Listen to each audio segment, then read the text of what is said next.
कांग्रेस से विधायक इस समय हमारे साथ मौजूद है इफ्तिकार जो कि राजौरी से विधायक है। सर, किस तरीके से देखते हैं 20 मिनट के लिए फिर से स्थगित की गई। लगातार आपके द्वारा, कांग्रेस के द्वारा, नेशनल कॉन्फ्रेंस के द्वारा कहा जा रहा है कि डिस्कशन किया जाए। अब ये कानून बन चुका है, सुप्रीम कोर्ट इसका फैसला करेगी और साफ तौर पर स्पीकर के द्वारा भी नॉट अलाउड जो है वो किया गया है कि इस पर डिस्कशन नहीं हो सकती। एक रूल भी यहाँ पर, रूल 58 भी यहाँ पर जो है वो स्पीकर के द्वारा मेंशन किया गया, लेकिन फिर भी विरोध जो है, आक्रोश जो है, रोष जो है वो प्रकट किया गया। काली पट्टी के जरिए स्लोगन यहाँ पर जो है वो लगाए गए। काफी बड़ा हंगामा जो है वो देखने को मिला। किस तरीके से? देखिए, बदकिस्मती की बात है जो ये काला कानून आया। हमने अर्जेंटमेंट मोशन मूव किया था कि अर्जेंटमेंट मोशन में डिस्कशन होनी चाहिए आधा घंटा, क्योंकि जम्मू कश्मीर के लोगों ने इस सरकार को चुनकर भेजा है और लोगों के जज्बात हैं।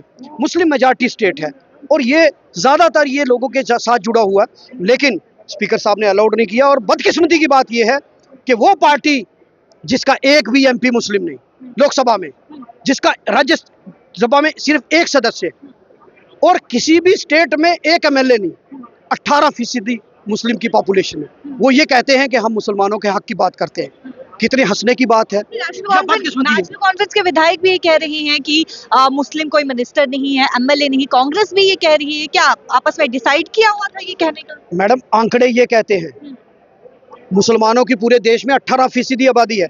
क्या 18% 20 करोड़ मुसलमानों में एक भी काबिल आदमी नहीं जो भाजपा का मंत्री बन सके? क्यों? आप मुझे बताइए ना। देश के प्रधानमंत्री नरेंद्र मोदी ने साफ तौर पर कहा कि हम सबको एक समान लेकर जो है तो फिर टिकट क्यों नहीं देते? फिर एमएलसी क्यों नहीं बनाते? फिर उनके मंत्रिमंडल में मुसलमान क्यों नहीं है? आप साफ तौर पर कह रहे हैं कि मजहब के नाम पे पॉलिटिक्स खेली जा रही है। बिल्कुल, अगर उनको इतनी चिंता है तो पहले मंत्री तो बना दो। और उसके बाद मैं कहना चाहता हूँ कि वो हाउस के अंदर आपने देखा, हमने कहा जब तानाशाही नहीं चलेगी तो कहते हैं कि तानाशाही ही चलेगी, यानी आप मेजॉरिटी के दम पर लोगों के जज्बात के साथ खेलोगे। अंग्रेजों ने भी काले कानून लाए थे लेकिन ज्यादा देर नहीं टिके। क्या परेशानी क्या है इस कानून से? क्या वक्फ कानून? आप मुझे एक बात बताइए, आपको सिर्फ मुसलमानों की चिंता है? श्राइन बोर्ड है, उसकी चिंता क्यों नहीं आप कर रहे? वहां क्यों नहीं? क्या किसी के मजहबी मामलों में दखल देना जरूरी है? मुझे बताइए ना, क्या उसमें सुधार की जरूरत नहीं? हम ये कहते हैं कि अगर माता वैष्णो देवी श्राइन बोर्ड में अगर कोई मुस्लिम मेंबर नहीं है तो अच्छी बात है, क्योंकि मजहब का मामला है। इसी तरीके से वक्फ बोर्ड में भी किसी गैर मुस्लिम को नहीं रखना चाहिए, क्योंकि मजहबी मामला है। लेकिन सरकार, उनकी मानसिकता झलकती है कि वो हमेशा एंटी मुस्लिम रहे हैं और उसी एजेंडे के तहत किरण रिजिजू ने साफ तौर पर कहा, बार बार कहा कि किसी भी प्रॉपर्टी, उनकी प्रॉपर्टी के साथ जो है वो खिलवाड़ नहीं किया जाएगा, नहीं छेड़ा। मैं कहता हूँ, मोदी साहब ने कहा सबका साथ, सबका विकास, सबका विश्वास।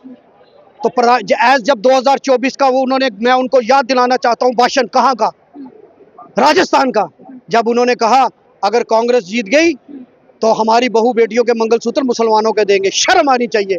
वो तो जुमलों की सरकार है, उनकी किसी बात पे ना तो विश्वास हमें है ना कभी होगा, क्योंकि झूठ का पलंदा मोदी और मोदी की सरकार है और लोगों के जज्बात के साथ खेल रहे हैं। यहाँ हाउस के अंदर डिस्कशन होनी चाहिए और आधे घंटे की डिस्कशन हो ताकि लोगों के जज्बात के 20 मिनट के लिए स्थगित तो की गई असेंबली की कार्रवाई। अब जब शुरू होगी कार्रवाई तब क्या होगा? तभी इसी प्रकार हम इंसाफ मांग रहे हैं। क्या इंसाफ? डिस्कशन होनी चाहिए। क्या दिक्कत है डिस्कशन? स्पीकर ने तो मना कर दिया। इन्होंने रूल यहाँ पे मेंशन किया, 58 सब रूल 7 यहाँ पर इन्होंने वो उन्होंने कहा कि सब जुडिस मामला अभी उस कोर्ट ने एक्सेप्ट नहीं किया, अभी सिर्फ पिटीशन फाइल हुई है और नोटिस जारी हुआ है, अभी वो सब जुडिस नहीं हुआ, अभी उस पर डिस्कशन नहीं हुई है, तो अभी ये चर्चा हो सकती है। आपको सुप्रीम कोर्ट पे भरोसा नहीं है? अगर सुप्रीम कोर्ट में गया है मामला तो फैसला वो सुनाएगी सुप्रीम कोर्ट? हर चीज सुप्रीम कोर्ट करेगा, तो लोगों ने फिर एमएलए को किस लिए चुना है? ठीक है, सुप्रीम कोर्ट की मान्यता है, हमें उस पर पूरा विश्वास है, लेकिन फोरम तो डिस्कशन के लिए असेंबली है ना, वहां क्यों नहीं डिस्कशन होगी और वहां हम लोगों के जज्बात की नुमाइंदगी करेंगे। एक और सवाल, जिस प्रकार से भारतीय जनता पार्टी ये आरोप लगा रही है कि स्पीकर और नेशनल कॉन्फ्रेंस और कांग्रेस का कहीं ना कहीं फिक्स मैच है, क्योंकि सदन जैसे असेंबली जो है वो जैसे ही शुरू हुई 15 मिनट के लिए जो है वो कार्रवाई स्थगित की गई, अब फिर से 20 मिनट के लिए कार्रवाई, फिक्स मैच जो है भारतीय जनता पार्टी आरोप लगा। देखिए, जब स्पीकर साहब ने हमें अलाउड नहीं किया तो भाजपा के लोग ताली बजा रहे थे, उन्होंने स्पीकर साहब को सराहना की। बाहर तो वो कहते हैं कि स्पीकर साहब पार्शलिटी करते हैं, आज तो अंदर उनकी तारीफें कर रहे थे।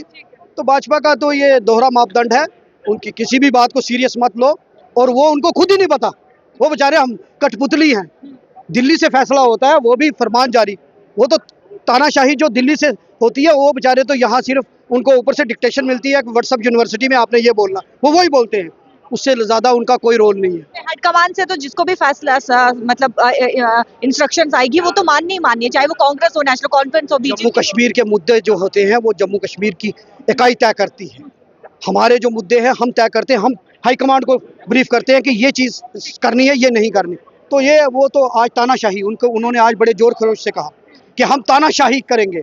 हमने कहा तानाशाही नहीं चलेगी, उन्होंने कहा तानाशाही ही चलेगी। यानी वो आज भी कहते हैं कि जमहूरियत में तानाशाही ही चलेगी, हम इसकी मजम्मत करते हैं। बहुत बहुत शुक्रिया बातचीत करने के लिए। देखिए बहुत बड़ा हंगामा जो है वो असेंबली में देखने को मिला और साफ तौर पर 20 मिनट के लिए स्थगित जो है वो असेंबली की गई और कांग्रेस और नेशनल कॉन्फ्रेंस का ये साफ तौर पर कहना है कहीं न कहीं मजहब के नाम पर जो है वो यहाँ पर पॉलिटिक्स भारतीय जनता पार्टी खेलते हुए नजर आ रही है। और भारतीय जनता पार्टी के द्वारा जब स्लोगन लगाया गया तो सिविल नेशनल कॉन्फ्रेंस के द्वारा एमएलए के द्वारा स्लोगन लगाया गया कि तानाशाही नहीं चलेगी, तो भारतीय जनता पार्टी ने भारतीय जनता पार्टी के एमएलए ने स्लोगन लगाया कि तानाशाही ही चलेगी, जिसको लेकर कांग्रेस के विधायक राजौरी से एमएलए उनका क्या कुछ कहना है साफ तौर पर आप सुनिए। कैमरा पर्सन संजय के साथ शिल्पा शर्मा।